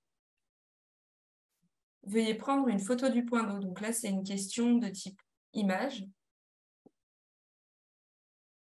Ici, on a en moyenne combien de personnes utilisent le point d'eau chaque jour. Donc, vous voyez le logo 1, 2, 3, qui signifie que c'est une question de type nombre. Et là, on va avoir une contrainte. On veut, comme on parle d'un nombre de personnes, on veut que le nombre soit supérieur ou égal à 0. Donc, on a un critère de validation. Cette réponse doit être supérieure ou égale à 0. Et vous avez ici un message d'erreur qui est ce qui apparaîtrait si, par exemple, l'enquêteur se trompait et rentrait -1. Veuillez entrer une réponse positive. Le nombre de personnes doit être... Pardon. Excusez-moi. Je reviens au formulaire dans un instant. Donc, vous avez, désolé, le critère de validation avec le message d'erreur qui apparaîtrait si le critère n'est pas respecté. Ensuite, on a une question qui est au cours des 30 derniers jours, quels problèmes techniques avez-vous rencontrés sur le point d'eau? Et vous avez différents problèmes qui sont listés. Et vous voyez ici, donc à la différence des sélectionnés 1, qui sont un rond, ici, vous avez une liste avec des points, ce qui veut dire sélectionner plusieurs, donc un select multiple. Et vous allez avoir différentes possibilités, dont autres, dont aucun problème et ne sait pas. Avec le XLS Form, vous pourriez par exemple configurer tout cela de façon à ce que si la personne sélectionne aucun problème, elle ne puisse pas sélectionner source asséchée, pas d'eau.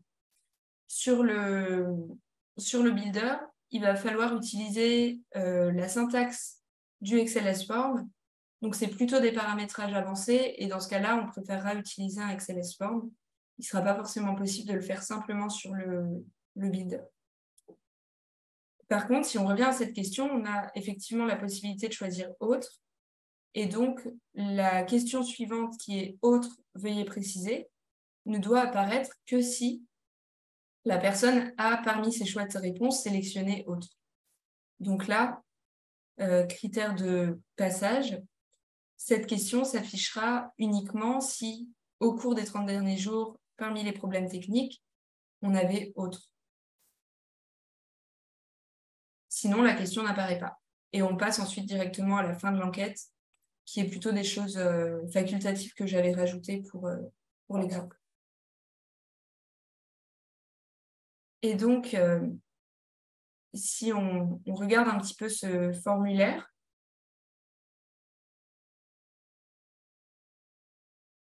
on vous enverra également le lien dans le chat pour que vous puissiez le tester de votre côté.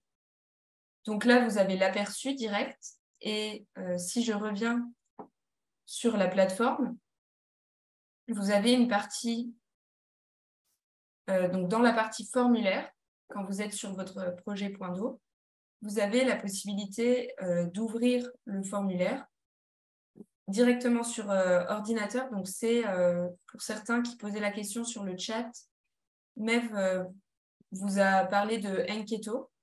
Donc, Enketo, c'est ce qui va vous permettre de remplir le questionnaire sur ordinateur. Et donc là, vous allez sélectionner la date. Êtes-vous présent sur ce site depuis au moins 30 jours? Si on sélectionne non, on arrive directement à la fin de l'enquête.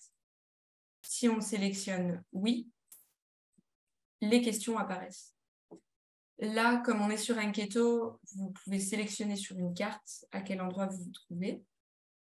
Le point d'eau est-il en état de marche? Donc, c'est une réponse, vous voyez. Et si on a l'étoile, donc si elle n'est pas remplie, vous avez un message d'erreur, ce champ est obligatoire. L'eau est-elle contaminée? Une photo. En moyenne, combien de personnes utilisent le point d'eau? Si on met un nombre négatif, vous voyez le message d'erreur. Si on met un nombre positif ou 0, c'est bon. Et ensuite, vous avez autre avec, veuillez, si vous sélectionnez une réponse et autre, vous avez la question texte qui apparaît. Si vous ne sélectionnez pas autre, la question n'apparaît pas. Et ensuite, je confirme que le questionnaire est complet et on peut l'envoyer. Rapidement, pour revenir sur la plateforme, vous avez une partie sommaire qui récapitule les informations du projet. Vous avez un résumé des dernières soumissions, des derniers envois de questionnaires.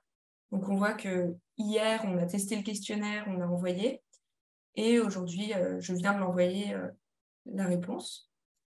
La partie formulaire vous permet d'avoir un aperçu du formulaire, comme cela. Vous permet d'accéder au builder. Et puis d'autres actions plus avancées que vous serez amené à utiliser si vous utilisez le XLS Form plutôt.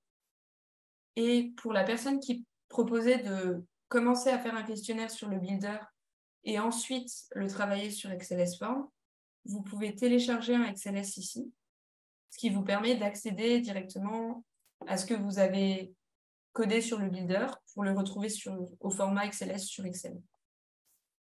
Vous pouvez ici envoyer le lien. Par exemple, si je vous envoie ce lien, vous allez pouvoir répondre à l'enquête sur ordinateur et vous pouvez l'ouvrir dans un navigateur.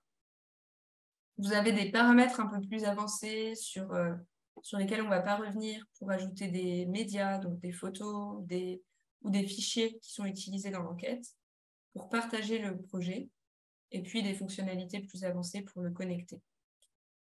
Et vous avez une partie avec les données.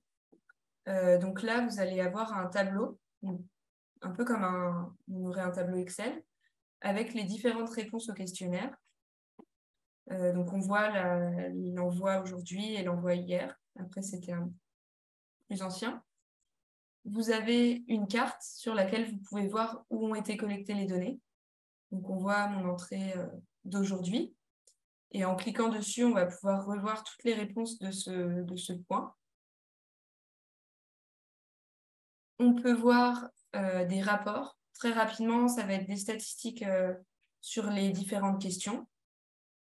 Et puis, une galerie photo. Quand vous avez une question avec des images, on peut voir les différents points d'eau qui ont été collectés.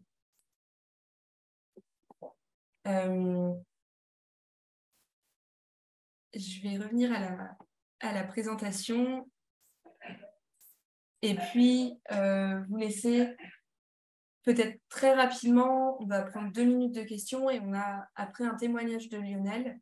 Et si vous avez d'autres questions, on reprendra après le témoignage de Lionel. Donc si vous avez une ou deux questions sur le builder, sur des fonctionnalités que vous n'avez pas bien comprises ou des choses que vous voulez que je remontre, n'hésitez pas.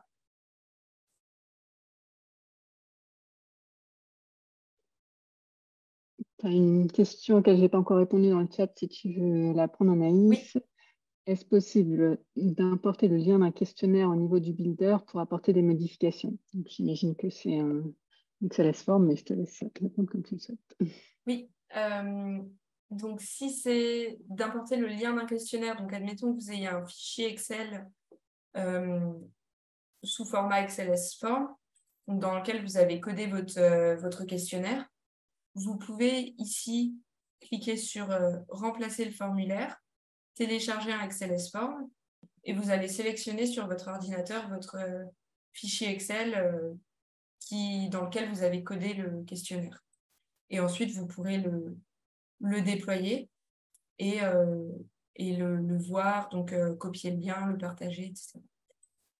Ce qui me permet de préciser que si, une fois que vous avez créé votre questionnaire sur le Builder, il faut le déployer, le redéployer s'il y a eu des modifications, pour que les enquêteurs et les utilisateurs sur Enqueto voient la dernière version du questionnaire. Pour la personne qui avait cette question sur le formulaire, est-ce que c'était l'objet de votre question? Est-ce que vous voulez que je reprécise des choses? Si jamais la question, c'était juste pour un lien comme celui, par exemple, qu'on a partagé juste avant, avec juste les questions, etc., sans la conception elle-même, non, ce n'est pas possible d'importer juste une liste de questions qui n'est pas dans un format bien établi, malheureusement. Par contre, sur le Builder, vous pouvez aussi, je vous laisserai explorer, créer des questions que vous ajoutez à une bibliothèque et donc repartir de ces questions directement sans avoir à tout refaire de zéro. Ce qui peut vous aider si vous avez des questionnaires similaires. Et Anaïs, on a une autre question. En intégrant les coordonnées GPS, est-ce qu'on peut télécharger la carte à la fin et l'intégrer dans un document de rapport? Alors, il me semble, je vais vérifier en même temps, mais que ce n'est pas possible de télécharger la carte.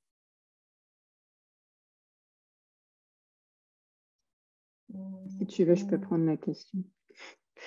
Vous avez la possibilité de faire une impression écran, si vous voulez, de la carte, ou sinon, vous avez la possibilité de télécharger les données au format, comme le montre Anaïs, CSV ou les formats Google Earth, par exemple, KML ou KMZ, qui vous permet d'importer votre carte ensuite dans l'outil Google Earth gratuit et de faire, pareil, une impression écran. Ça ne sera pas forcément une carte très jolie et éprouvée, mais au moins, vous aurez la possibilité d'avoir une petite carte dans votre rapport.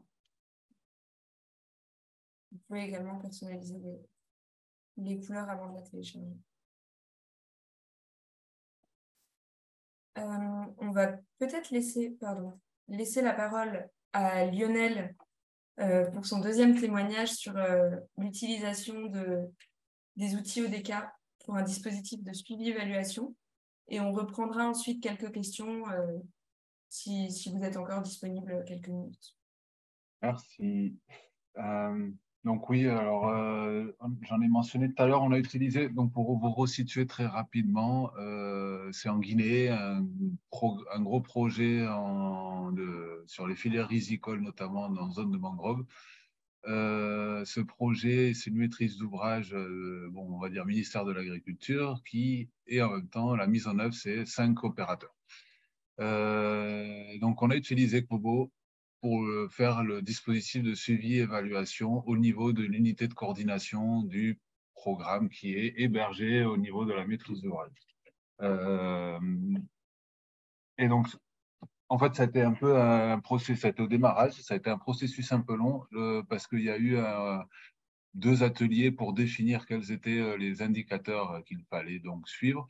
Donc, c'est un dispositif sur plusieurs niveaux. Il y a d'abord les opérateurs qui ont leur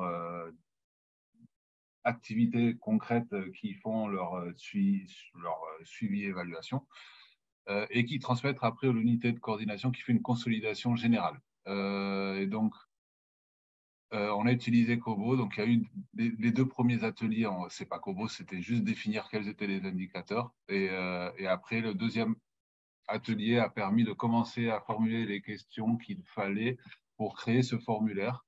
Donc, on a après, on a formé les équipes des opérateurs, des personnes en charge du suivi éval et de l'unité de coordination.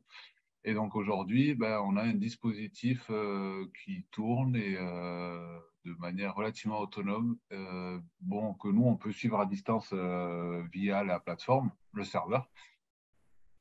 Et toutes les années, en fait, il y a la même campagne de suivi-évaluation, donc avec les mêmes questions qui sont faites sur le terrain, et ces données remontent directement au niveau de la coordination qui fait une consolidation générale des données de suivi et évaluation du projet.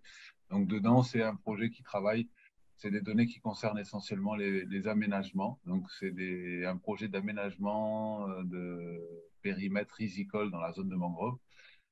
Donc, il y a des informations sur l'état des aménagements, sur les entretiens effectués ou dégâts éventuellement occasionnés par les pluies. Donc, ça, on le voit dans le dispositif de suivi-évaluation à la fin de l'année. Il y a des questions, il y a plusieurs formulaires. Donc, chaque opérateur a un formulaire. De chaque opérateur de projet, un formulaire qui va concerner son domaine. Donc, ça, c'est plutôt l'amont de la filière, l'autre, c'est la partie production, un autre opérateur, c'est l'aval, plutôt le suivi de l'activité des étuveuses et des commerçants, on va dire, de toute l'activité commercialisation. Et donc, bon, là, ça fait 3 ans qu'il est en place et le dispositif, on a mis presque un an à le finaliser. Mais ça a valu la peine parce qu'aujourd'hui, ce dispositif est en place et puis il a été plutôt approprié par les opérateurs et les responsables de suivi éval de chaque opérateur. Et on arrive à avoir les mêmes indicateurs renseignés tous les ans. Et donc, les premières années, c'était un peu plus compliqué. C'était une nouvel outil, une nouvelle prise en main pour, on va dire, les salariés des opérateurs de projets, des ONG et locales. Mais bon, avec quelques missions et un accompagnement la première année qui, au fur et à mesure du temps, se réduit puisqu'ils commencent à maîtriser davantage, fait que ce dispositif tourne plutôt pas mal et qu'on est assez satisfait d'avoir utilisé Kobo pour ce dispositif de suivi-évaluation. Là, on reste sur du chiffré, donc on veut savoir les évolutions du projet en termes de production de riz, suivi des états des aménagements d'une année sur l'autre. Donc c'est les volumes, prix du riz, structuration aussi, on a des enquêtes un formulaire qui va plutôt s'orienter sur le suivi de la structuration des organisations paysannes ou des associations d'usagers de périmètre. Et du coup, ça nous permet d'avoir des indicateurs et d'évaluer une progression, notamment sur les OP, en fonction de l'avancée dans le projet, des accompagnements dont ils bénéficient. Et on est plutôt satisfait de ce dispositif. Ouais. C'était assez pertinent de l'utiliser. Au début, on a beaucoup hésité et au final, ça s'est plutôt bien adapté. Je ne sais pas. Après, peut-être que s'il y a des questions, je peux revenir plus en détail. Les choses importantes ont été vraiment les temps forts ont été là. Bon, mais ça, c'est comme tout dispositif, c'est la définition des indicateurs. Et dans nous, la Kobo, ça a été après l'édition des formulaires avec tous les opérateurs et ensuite la formation à la prise en main de l'outil. C'est plutôt les 3 temps importants qu'on nécessitait la mise en œuvre de ce dispositif. Et après, c'est du suivi un peu plus régulier, mais à distance. Merci beaucoup.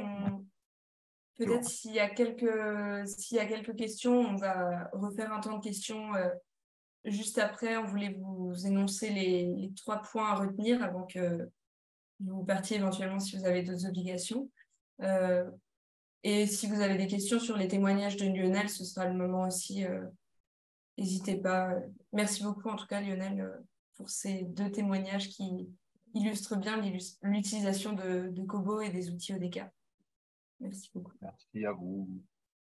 S'il vous plaît, moi j'ai une question pour Lionel avant qu'il parte. Est-ce qu'on pourrait simplement, on va passer à la conclusion rapide et on prend vos questions dans 3 minutes, si ça vous va. Ça marche. Merci. Merci. Alors du coup, je reprends rapidement la main sur la conclusion. On voulait juste indiquer 3 informations essentielles à retenir sur ce webinaire. La première chose, c'est la variété des types de variables que l'on peut collecter avec Kobo. On l'a vu, il peut y avoir des multimédias, il peut y avoir des points GPS, des signatures, etc. Que cet outil aussi permet de générer quand même un certain nombre de fonctionnalités, notamment les sauts de questions, grouper les questions, les métadonnées, les critères de passage, de validation, les contraintes. L'outil Kobo Builder reste relativement simple à prendre en main, mais il ne comporte pas des fonctionnalités très avancées qu'un XLS-Form permet. Voilà, c'était les 3 choses à retenir de ce webinaire. On voulait aussi vous rappeler les ressources clés.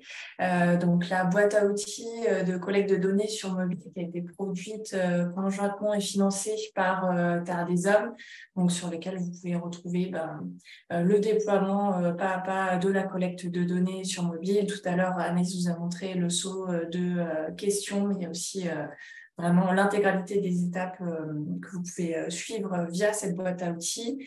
Et puis, l'outil de formation sur la collecte de données sur mobile qui a également été produit conjointement et financé par Terre des Hommes, qui comprend des tutoriels, des matériels de formation sur la collecte de données sur mobile, principalement sur Kobo. Et il y a également un module sur BestCTO. On voulait également vous signaler 2 liens de support technique sur Kobo Toolbox, donc le forum ODK et le site support pour Kobo. Et puis, vous rappelez également, donc, comme tous les autres webinaires, celui-ci sera revisionnable sur notre chaîne YouTube d'ici quelques jours. Et vous pouvez aussi déjà visionner le premier et le second. Et puis, pour rappel, comme on l'a présenté en tout début de webinaire, donc le prochain webinaire qui sera toujours dans la partie mise en place de collecte quantitative, donc sur les enquêtes, sera consacré à l'amélioration de la qualité de vos données collectées, mais aussi au formulaire qu'on a vu aujourd'hui. Anaïs en a fait plusieurs renvois, donc on verra ça au mois de septembre. Et puis, suivra au mois d'octobre merci, une session sur l'analyse des données. Et puis, comme on disait au tout début de webinaire, il y aura toute une série consacrée à la collecte de données géographiques. Et rapidement, pour rappel, on souhaite remercier évidemment l'AFD et le ministère de l'Europe et des Affaires étrangères qui nous soutiennent dans ce projet, dans l'élaboration de ces contenus. Et évidemment, on souhaitait te remercier, Lionel, pour ton précieux témoignage qui, j'espère, permettra d'apporter des éclairages aussi complémentaires pour les ONG qui nous suivent. Bon, ils ont été succincts. En tout cas, voilà, on a un temps supplémentaire pour les questions. Ça illustre le propos. Peut-être quelques questions que j'ai vu passer dans le chat. Est-ce qu'il y a une possibilité de modifier la présentation des rapports sur le site Kobo? Je peux montrer très rapidement ce qu'on peut faire. On n'a pas beaucoup la main dessus, mais on peut... donc là, on est dans la partie données, rapports. On peut cliquer sur les 3 points pour chaque question et changer le style de graphique et changer les couleurs. C'est simplement ce qu'on peut faire. Et ici, on peut configurer au global le style du rapport si on veut que toutes les questions apparaissent sous forme d'anneaux, de secteurs, etc.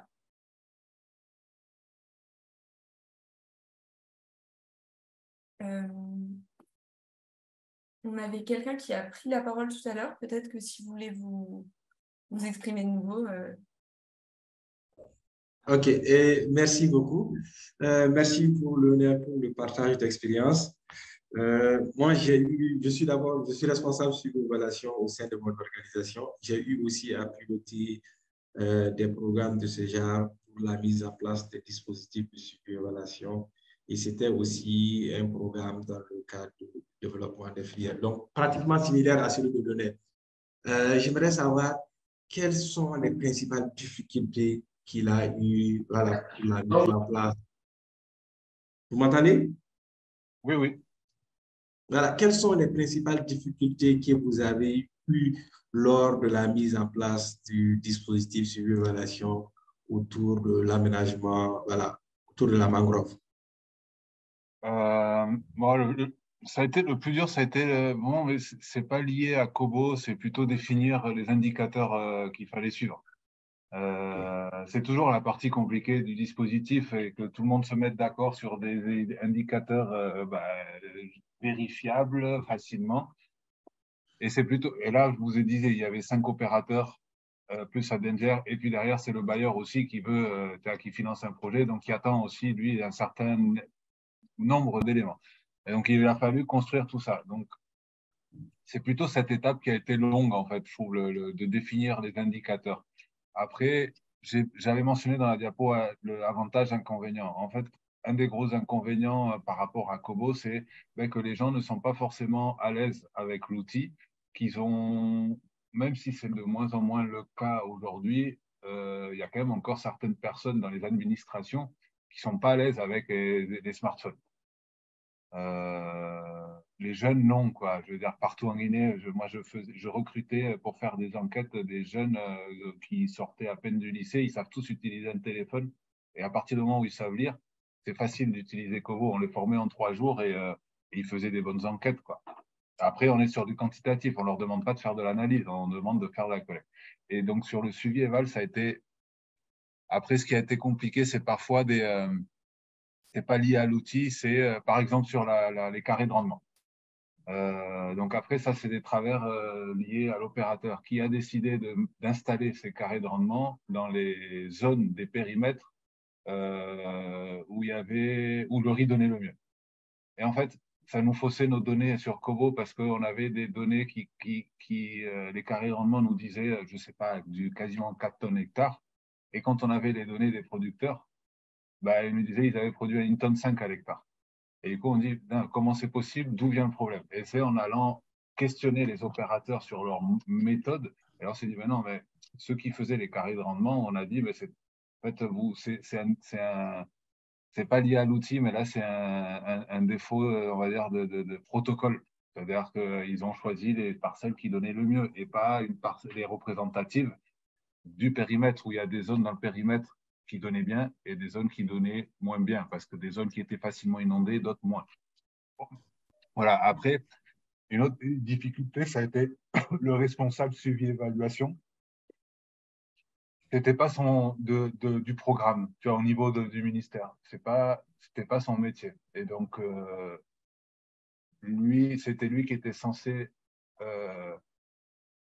coordonner le suivi-évaluation, donc du coup, et l'outil Kobo. Et en fait, j'ai passé du temps avec lui, trop de temps, pendant 2 ans à l'accompagner sur la rédaction de rapports, et il n'était pas à l'aise. Je pense que il comprenait pas trop l'intérêt du suivi-évaluation. Il avait l'impression que c'était juste des données à collecter pour informer le bailleur et justifier.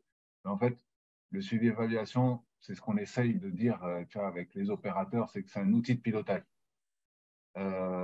Qui nous permet de réajuster en fonction des années, là, quand on voit qu'il y a des choses qui ne fonctionnent pas. Mais le plus dur, ça a été définir les indicateurs. Et ça nous a pris du temps. Hein. Il y a eu plusieurs missions, en fait, plusieurs séjours en Guinée, plusieurs allers-retours ça s'est fait, je pense qu'on a défini les indicateurs et le formulaire, ça a mis 1 an. Et c'est pas 1 an où on a fait 2 ateliers, ça a été 2 ateliers qui ont duré quasiment 3 jours à chaque fois, donc au moins 1 semaine. Et puis, entre-temps, des allers-retours d'échanges en distance avec des réunions Skype ou des Teams. Mais c'est vrai, le plus dur, c'est de définir les indicateurs, mais ça, c'est pas lié à Kobo. Merci beaucoup pour ce témoignage. Donc, on voit que même avant de construire son questionnaire Kobo, ça n'empêche pas de réfléchir aux questions et encore en amont aux indicateurs qu'on souhaite calculer. Et l'outil ne nous dispense pas de plein d'étapes qu'on faisait sur le papier. Il va simplifier la mise en place du questionnaire, mais on n'est pas exempt de tout le reste. Je voyais une question sur le téléchargement des résultats.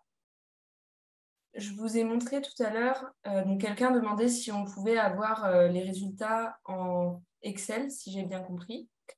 Donc, sur la plateforme, on peut avoir ce tableau-là et on peut ensuite télécharger, donc dans la partie données téléchargement, télécharger les résultats au format XLS, donc pour un fichier Excel, ou CSV ou d'autres formats, plus pour des données géographiques. Et vous avez des options avancées à sélectionner ensuite qu'on ne va pas voir aujourd'hui, mais vous pourrez voir dans les webinaires sur l'analyse plutôt.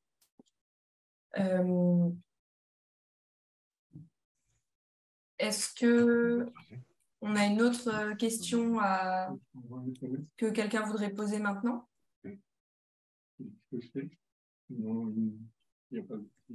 sinon j'arrive. Je crois qu'il y a Lionel qui voulait faire une dernière intervention. Il a levé la main. Oui, en fait, ça me fait penser, merci, c'est que ça me fait penser à cette extraction, à une autre difficulté ça rejoint peut-être la question de Bokoum. Bon, c'est écrit comme ça, donc je ne sais pas si c'est votre nom. Mais sur une des difficultés aussi, je parlais du responsable. En fait, il n'est pas à l'aise dans le traitement des données. Et en fait, donc c'est une difficulté parce qu'il ne maîtrise pas Excel. Donc, pour l'analyse des données et traiter les données, on ne pouvait pas forcément compter sur lui. Donc, en fait, on a utilisé on a voulu construire un dispositif relativement simple dans le traitement où toutes les données pouvaient être traitées directement via la plateforme. Bon, après, on a même préparé déjà nous, on avait tout préparé, pré-mâché le travail pour qu'il n'ait plus que rentrer les données, que les résultats sortent. Et c'est une des difficultés, c'est si on veut que le dispositif fonctionne, je pense nous, quand on fait nous-mêmes les enquêtes, on traite les données avec Excel. C'est peut-être un peu plus de manip et un peu plus complexe, mais ça laisse une plus grande liberté sur les questions que vous avez posées, de présentation, mais peut-être c'est une autre étape de webinaire. Mais effectivement, ouais, pardon. Ouais, exactement. Ouais, ce sera le webinaire du mois d'octobre. Okay. Donc, le 17 octobre, vous ne savez pas comment analyser vos données d'enquête. Focus Kobo Toolbox et Excel. Donc, on vous invite vivement à nous rejoindre en octobre pour ce webinaire-là.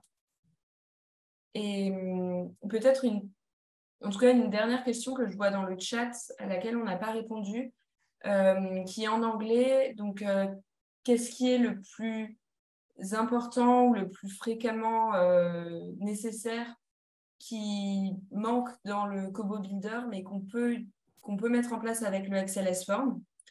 Vous avez par exemple certaines contraintes sur des questions. Donc, on avait vu la contrainte très simple de l'âge qui est du nombre de personnes qui doit être supérieur à 0.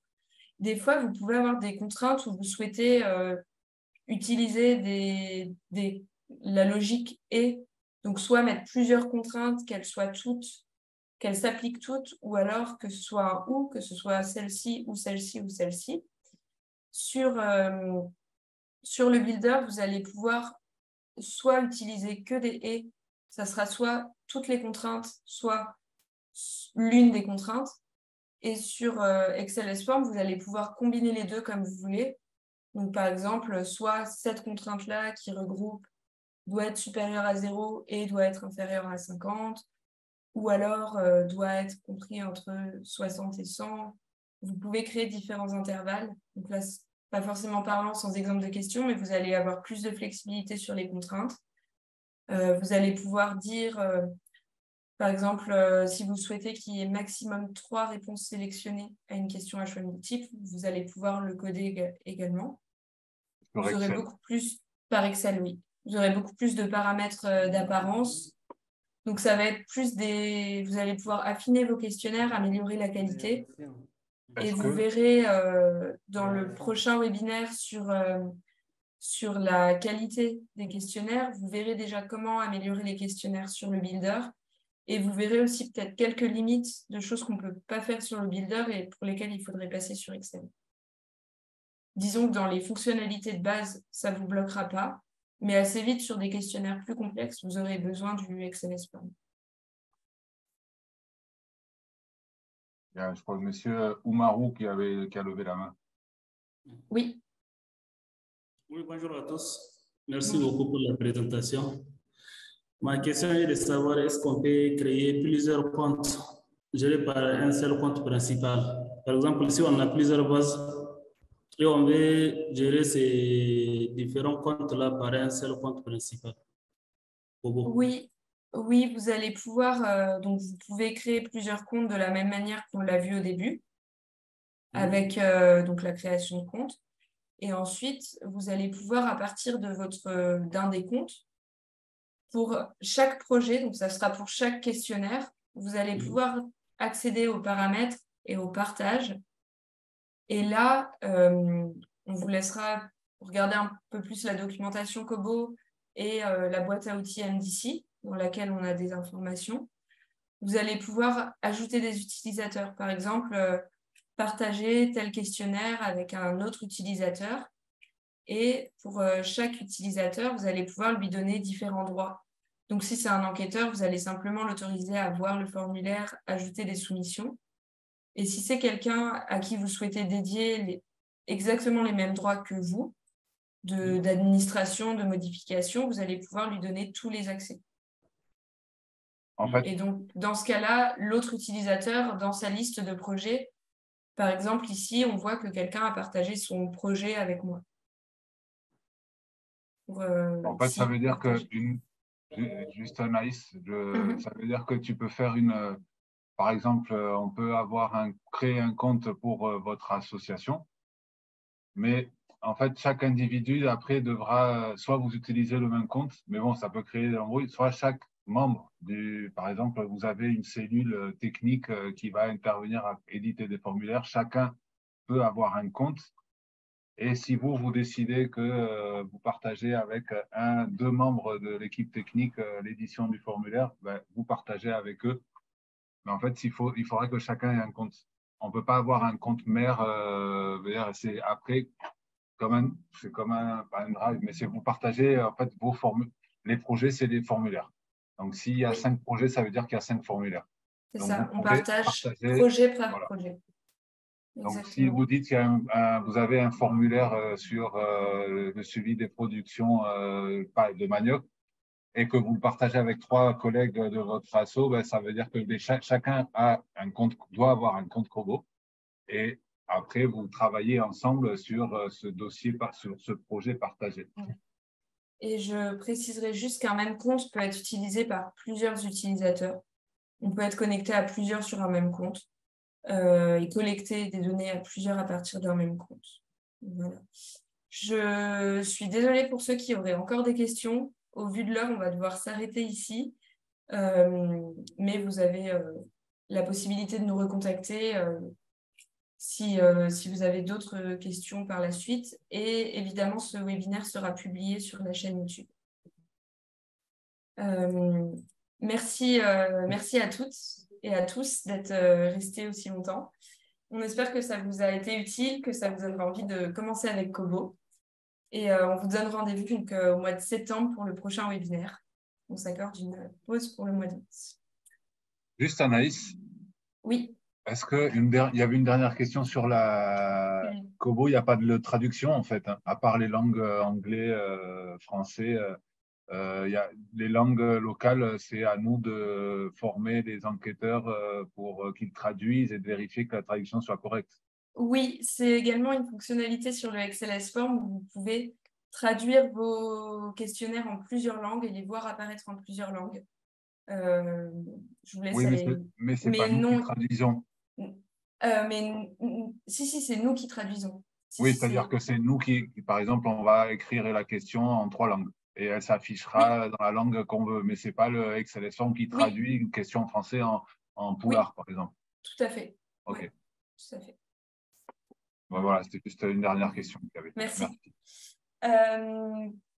Sur ce, on vous souhaite une bonne journée, bon appétit pour ceux dont c'est l'heure du repas. Et merci à Lise également pour la présentation. Merci Lionel pour ton témoignage et ta participation. Et merci à toi Anaïs pour cette super présentation. Merci. Et merci à Mev aussi et William qui étaient très présents pour répondre à vos questions dans le chat et nous aider à la préparation.